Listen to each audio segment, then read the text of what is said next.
Good morning. Today's word pry. Pry அப்படின்னா என்ன அர்த்தம்னு பார்த்தீங்கன்னா try to find others personal matters. பிறருடைய தனிப்பட்ட விஷயத்தை தெரிஞ்சு கொள்ள ஆசைப்படுதல் முற்படுதல்.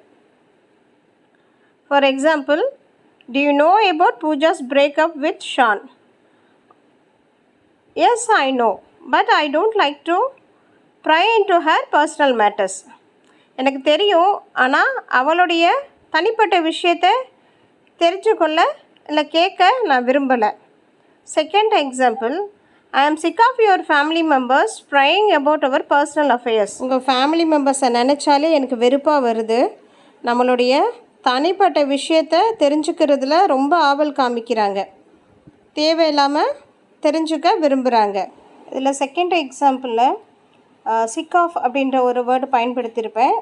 அது ஒரு இடியம். சிக் ஆஃப்ன்றது அது எதுக்கு நம்ம பயன்படுத்துவோன்னா to express the feeling of annoying, frustration, dislike, அந்த மாதிரி விஷயங்களை எக்ஸ்ப்ரெஸ் பண்ணுறதுக்காக நம்ம சிக் ஆஃப் அப்படின்ற ஒரு இடியமாக பயன்படுத்தலாம்.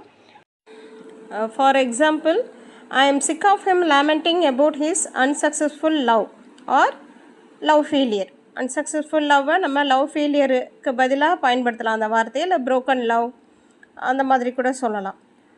அவனுடைய காதல் தோல்வியை பற்றி அவன் புலம்பிக்கிட்டே இருக்கான், அது எனக்கு சுத்தமாக பிடிக்கல, அது எனக்கு ரொம்ப இரிட்டேட்டிங்காக இருக்குது அப்படின்னு இந்த இடத்துல அர்த்தம். அந்த இடத்துல அந்த இரிட்டேட்டிங் அப்படின்றத சொல்கிறதுக்கு பதிலாக I am sick of him அப்படின்ற ஒரு இடியமை நம்ம பயன்படுத்தலாம்.